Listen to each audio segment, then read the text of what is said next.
విశాఖలో నటి సౌమ్య శెట్టి చోరీ కేసులో కీలక ట్విస్టు నెలకొంది. మౌనిక ఆమె తండ్రిపై సౌమ్య శెట్టి తీవ్ర ఆరోపణలు చేస్తున్నారు.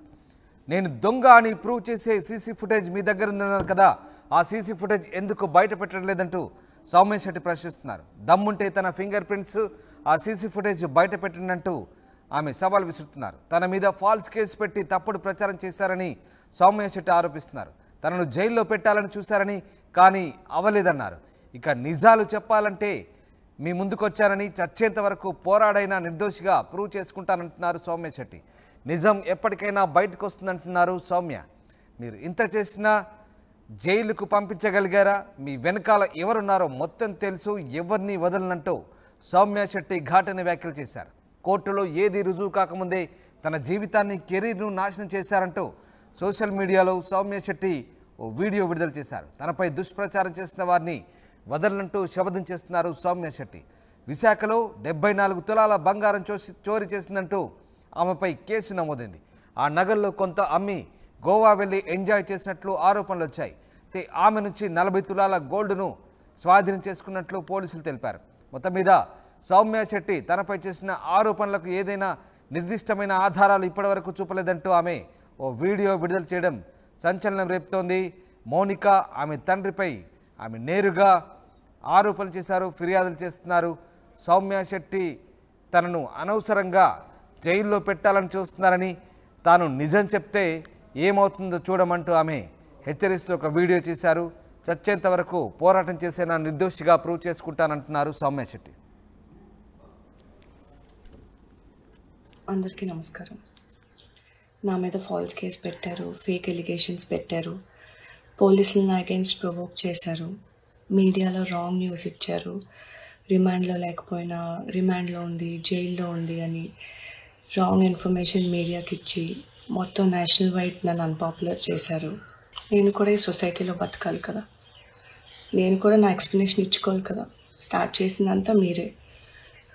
బయటకు వచ్చి నిజాలు చెప్తుంటే ఏవేవో కేసులు పెట్టి మళ్ళీ నోరు నొక్కేస్తున్నారు. సూసైడ్ చేసుకొని చచ్చిపోదాం అనుకుంటే మా హస్బెండ్ లేదు, ఫైట్ బ్యాక్ చేద్దాం అని చెప్పారు.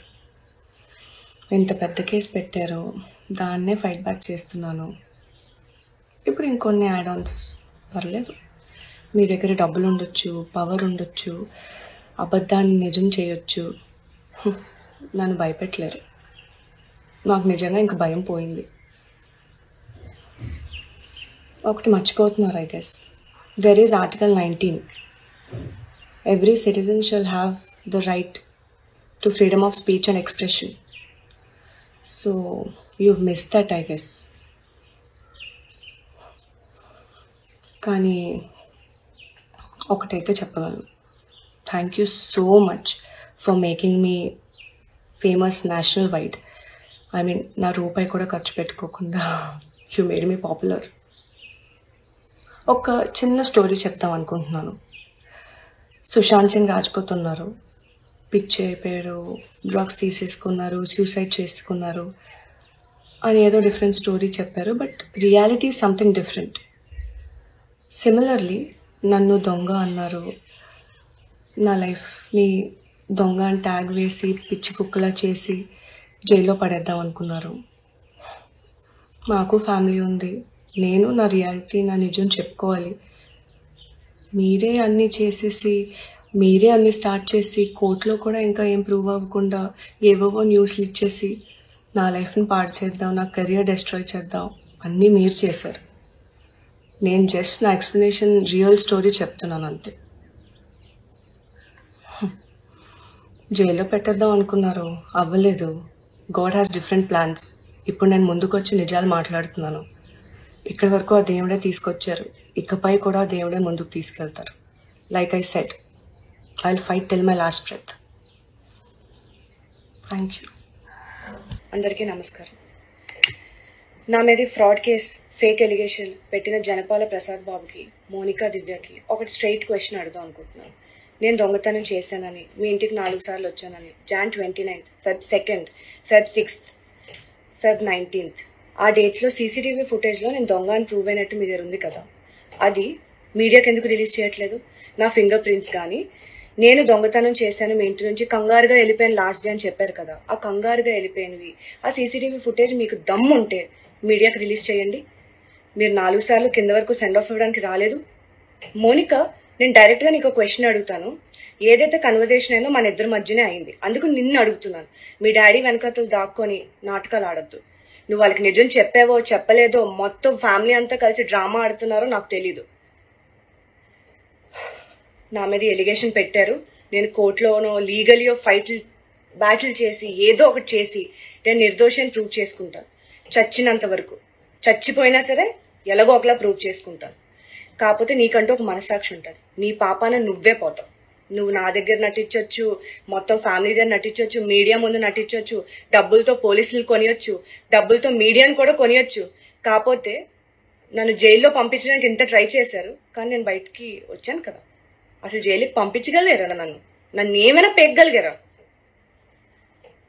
నిజం ఎప్పటికైనా బయటకు వస్తుంది, నేను నిజంగా చెప్తున్నాను. అండ్ నీ వెనకాతలుండి ఎవరైతే ఇదంతా ప్లాన్ చేసి నన్ను ట్రాప్ చేసి ఎంత చేశారో, నా క్యారెక్టర్ అసాసినేషన్ చేశారో చెప్తున్నాను. ఎవరెవరు చేశారో నాకు మొత్తం తెలుసు. ఎవరిని వదలను.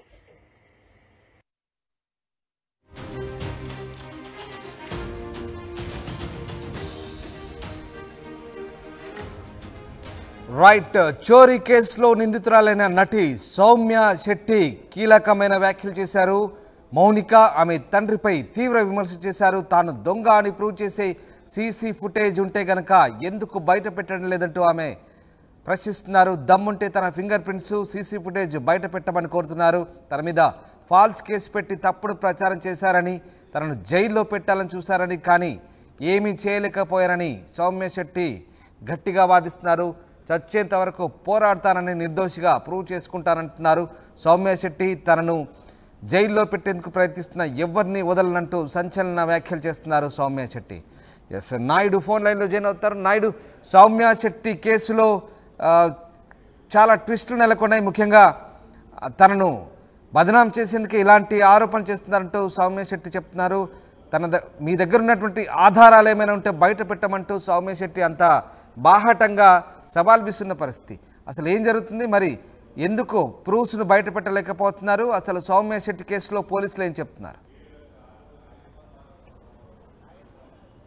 రామ్దాస్, ఈ కేసు అయితే మొదటి నుంచి కూడా వివాదంగా మారుతుంది. సౌమ్య శెట్టి కేసు పూర్తిగా ఇది విశాఖలో వివాదంగా మారుతున్న పరిస్థితి. పూర్తిగా 76 తులాలు దొంగతనం చేసినట్టు అయితే బాధితుడు ప్రసాదరావు అయితే 4th టౌన్లో కంప్లైంట్ చేశారు. దీంతో ఆమె దగ్గర నుంచి 40 తులాలు రికవర్ అయినట్టు కూడా పోలీసులు అయితే చెప్తున్న పరిస్థితి. అయితే ట్విస్ట్లు ఏంటంటే పూర్తిగా ఒక వీడియో ఉంది. ఆ వీడియో గీతూ రాయలు, బిగ్ బాస్ ఫేమ్ గీతూ రాయలు ఆ వీడియోను బయట పెట్టాలని చెప్పేసి చెప్తున్నారు. కానీ ఆ వీడియో బయటకు రావట్లేదు. కావాలనే తన ఆపే దుష్ప్రచారం చేస్తున్నారు. దీని అంతా మేము ఖండిస్తున్నామని, దమ్ముంటే బయట పెట్టాలని చెప్పి సౌమ్య శెట్టి అయితే చెప్తున్నారు. తనపై దారుణంగా ఈ గీతరాయిలు పూర్తిగా అయితే దానిపై దుష్ప్రచారం చేస్తున్నారని చెప్తున్న పరిస్థితి. ఏదైనప్పటికీ కూడా ఈ కేసు ట్విస్టులు అయితే నమోదవుతున్న పరిస్థితి.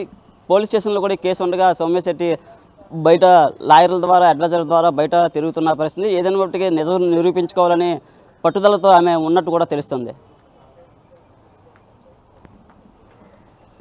ఇది మొత్తం మీద ఎట్టి పరిస్థితుల్లో నిజం ఎప్పటికైనా బయటకు వస్తుందంటూ సౌమ్య శెట్టి చెప్తున్నారు. చచ్చేంత వరకైనా పోరాడి నిర్దోషిగా ప్రూవ్ చేసుకుంటానంటున్నారు. ఇంత చేసినా తనను జైలుకు పంపించగలిగారంటూ ఆమె ప్రశ్నిస్తున్నాం. సంచలనం రేపుతోంది. ఇక మీ వెనకాల ఎవరున్నారో మొత్తం తెలుసు, ఎవరిని వదలనంటూ సౌమ్య శెట్టి హెచ్చరిస్తున్న పరిస్థితి. కోర్టులో ఏదీ రుజువు కాకముందే తన జీవితాన్ని, కెరీర్ను నాశనం చేశారంటూ సోషల్ మీడియాలో సౌమ్య శెట్టి ఓ వీడియో విడుదల చేశారు. అయితే సౌమ్య శెట్టికి సంబంధించి మౌనిక ఆమె తండ్రి చేసిన ఆరోపణలకు సంబంధించి పోలీసులు ఇప్పటికే విచారణ కొనసాగిస్తున్నారు. మరోవైపు ఆమె 74 తులాల బంగారం చోరీ చేస్తుందంటూ కేసు నమోదైంది. ఆ నగల్లో కొంత అమ్మి గోవా వెళ్ళి ఎంజాయ్ చేసినట్లుగా ఆరోపణలు వస్తున్నాయి. ఆమె నుంచి 40 తులాల గోల్డ్ను కూడా రికవరీ చేసినట్లు పోలీసులు చెప్తున్నారు. అయితే ఈ అంశానికి సంబంధించి సౌమ్య శెట్టిపై మరొకసారి మౌనిక స్పందించారు. ఏం మాట్లాడారో చూద్దాం. దొంగతనం చేసిన బెడ్రూమ్ అయితే ఇది. ప్రస్తుతం మనం విజువల్స్ చూడవచ్చు. ఇదే బీరువాలో ఆవిడ బంగారం అయితే చోరీ చేసింది. దీంట్లో లాక్ ఉంటుంది, దీంట్లో గోల్డ్ అనమాట. ఈ లాక్ తీసి గోల్డ్ని మొత్తం తీసేసిన పరిస్థితి ఉంది. ఈ నేపథ్యంలో కుటుంబ సభ్యులు గత నెల 23న పరిశీలించిన తర్వాత పూర్తిగా బంగారు లేదని పోలీసులకు అయితే కంప్లైంట్ ఇచ్చారు. అసలు ఏం జరిగిందో మనతో మాట్లాడడానికి వాళ్ళ ఫ్రెండ్ మౌనిక గారు ఉన్నారు. మేడం చెప్పండి, అసలు ఏమైంది, మీకు ఎలా తెలుసు సౌమ్య? అరే మీ పాప చాలా క్యూట్ గా ఉంది, ఒకసారి ఇంటికి వస్తా అంటే నేను ఓకే రా ఏముంది అని చెప్పి అన్నా. వచ్చిన ఫస్ట్ డేనే కొంతసేపు మాట్లాడాక ఇట్లా నాకు మోషన్స్ అవుతున్నాయి, ఒకసారి వాష్రూమ్ యూజ్ చేసుకుంటా అంటే సరే యూజ్ చేసుకో అన్నాను. యాక్చువల్గా ఫస్ట్ టైం తను వచ్చినప్పుడు ఆ రూమ్ లో మా అన్నయ్య వాళ్ళందరూ పడుకొని ఉన్నారని ఇక్కడికి ఓకే అన్న. తను ఏం చెప్పిందంటే మా క్యాస్ట్ లో మేము ఇట్లా మాకు కొన్ని ఆచారాలు ఉన్నాయి, సో క్లోత్స్ అవి సంథింగ్ అట్లా చెప్పింది. ఓకే అన్నప్పుడు ఈ లాక్ వేసుకొని ఈ రూమ్ యూజ్ చేసుకుంది అనమాట. ఫస్ట్ టైం వచ్చినప్పుడు 1/2 hour టైం స్పెండ్ చేసింది. ఎందుకు అంతసేపు అంటే మోషన్స్ కదా మరి అందుకే అంది. ఓకే అనుకున్నా. సెకండ్ టైం అసలు నేను కాల్ లిఫ్ట్ చేయలేదు, ఏం లేదు, అయినా సరే వచ్చింది అనమాట. వచ్చేసి మళ్ళీ సేమ్ ఇట్లా వాష్రూమ్కి వెళ్తా అట్లా 4 times కూడా మరి తీసిందని అంటున్నారు. మనకి ఎప్పుడెప్పుడు అనేది తెలియదు, పోలీసులకే తెలుస్తుంది. సో అట్లా ఇక్కడ లాక్ ఉండడం వల్ల తనకి ఈజీ అయిపోయింది అనమాట. మొత్తం గోల్డ్ అంతా నాది మమ్మీది అందరివి కలిపి ఐటమ్స్ అంటే హారాలు నెక్లెస్లు అవన్నీ. చెప్పండి, అసలు 2016లో మీరు కూడా ఫిల్మ్స్ లో యాక్ట్ చేశారు, షార్ట్ ఫిల్మ్ ఎలా? యాక్టింగ్ అని కాదు, యాక్చువల్లీ నేను మిస్ విశాఖలో పార్టిసిపేట్ చేశాను అనమాట. సో అక్కడ తర్వాత కొంతమంది ఫ్రెండ్స్ అట్లా అవుతారు, అలాగా తిని కూడా పరిచయం అయింది. అంటే ఎలా ఉండేది బిహేవియర్ అదే మీతో? అమ్మాయి బిహేవియర్ అవన్నీ అయితే అప్పుడు నార్మల్ గానే ఉంది. అంటే మనకి తెలియలేదు దొంగతనం చేసింది అని. మనం చెక్ చేసుకున్నాకే ఓకే 23rd ఇట్లా మ్యారేజ్కి వెళ్ళాం, చెక్ చేసుకున్నాక 19th యాక్చువల్గా వచ్చినప్పుడు మా అన్నయ్య డోర్ కొట్టాడంట. తను లెగ్గానే స్నానం చేయడం అలవాటు అనమాట. డోర్ కొట్టేసరికి టెన్షన్ అయిపోయినట్టుంది, బయటికి రాగా నేను వెళ్ళిపోతా అనింది. సో దానివల్ల మనకి ఫస్ట్ డౌట్ వచ్చింది తన మీద. వాష్రూమ్ యూజ్ చేయగానే వెళ్ళిపోతా ఉండడంతో మనకి డౌట్ వచ్చి వెంటనే కంప్లైంట్ ఇచ్చారు డాడీ. ఏం చదువుకున్నారు బ్యాక్గ్రౌండ్? లేదు నాకు తెలియదండి. ఒక ఇన్స్టాలో కూడా కాదు, అందరు ఇన్స్టాగ్రామ్ అంటున్నారు. ఇన్స్టాలో కూడా పరిచయం కాదు. ఇన్స్టాలో పాప రీల్స్ చూసి నాకు మెసేజ్ చేసింది అనమాట. వాట్సాప్ లోనే పెట్టింది ఇట్లా పాపని చూడడానికి వస్తాను అని చెప్పి. సో ఏం చెప్పదలుచుకున్నారు అలా ఫ్రెండ్స్ గానీ? ఇంకా ఇంత నమ్మక ద్రోహం అంటే అసలు మేమందరం చాలా సఫర్ అయ్యామండి ఇది అయ్యాక. అంటే నా ఫ్రెండే ఇలా చేసింది అని నాకు కూడా బాధగా ఉంటది. ఇంకా పేరెంట్స్ కూడా చాలా సఫర్ అయ్యారు దీనివల్ల. ఎందుకంటే అది ఎప్పుడు నిన్న ఉన్న గోల్డ్ ఒక్కసారిగా మన కళ్ళ ముందు పోయిందంటే ఎంత బాధగా ఉంటుందో తెలుసు. అందులో ఆడవాళ్ళకి ఇంకా గోల్డ్ అంటే ఇష్టం ఎక్కువ ఉంటది కదా. సో అంటే ఫ్రెండ్స్ ని అందరినీ అని కాదు, కానీ కొంతమంది ఇలా ఉంటారు అని మనం తెలుసుకోవాలండి. 4 సార్లు వచ్చింది కదా, ఏ టైంకి వచ్చేది? ఫస్ట్ 2 times అయితే నైట్ 9:30 ఆ టైంకి వచ్చింది. తను వాళ్ళ హస్బెండ్ వచ్చారు, బలరామ్ అని. సో నెక్స్ట్ 2 times తను వాళ్ళ మదర్ వచ్చారండి. సో వాళ్ళు ఏం చేసేవారంటే అమ్మాయి వాష్రూమ్కి వెళ్ళినప్పుడు వాళ్ళ హస్బెండ్ కానీ వాళ్ళ మదర్ కానీ మమ్మల్ని ఎంగేజ్ చేసేవారు అనమాట మాటలతో. సో అది మనకి తెలియదండి. అంటే మేమైతే అనుకోవడం ఒక అమ్మాయి అంత డేర్ చేసి ఇంత తీయడం అంటే అది ఇంపాసిబుల్. సో మేబీ చేసి ఉండొచ్చు అనుకుంటున్నాం. మనకి అది కన్ఫర్మేషన్ అనేది లేదు. పోలీసులు అయితే ఇన్వెస్టిగేషన్ చేశారు, చేయడంలో తెలిసింది. సుజాత నగర్. ఇది మౌనిక చెప్తున్న పరిస్థితి. ఒక ఫ్రెండ్ అని నమ్మితే ఇంత భాగవతం చేస్తుందని మేము కలలో కూడా అనుకోలేదని, ఇలాగా 4 దఫాలుగా మా ఇంటికి వచ్చి ఇదే డ్రైవర్లోంచి అయితే గోల్డ్ని తీసుకెళ్లడం జరిగింది. ఇలాంటి ఘటనలో మళ్ళీ పునరావృతం కాకుండా అందరూ అప్రమత్తంగా ఉండాలని, ఫ్రెండ్స్ అని ఇంటికి తీసుకొస్తే ఇలాంటి పరిస్థితి వస్తుందని చెప్తున్న పరిస్థితి. Video journalist Sagar Naidu, RTV Visakha నుంచి.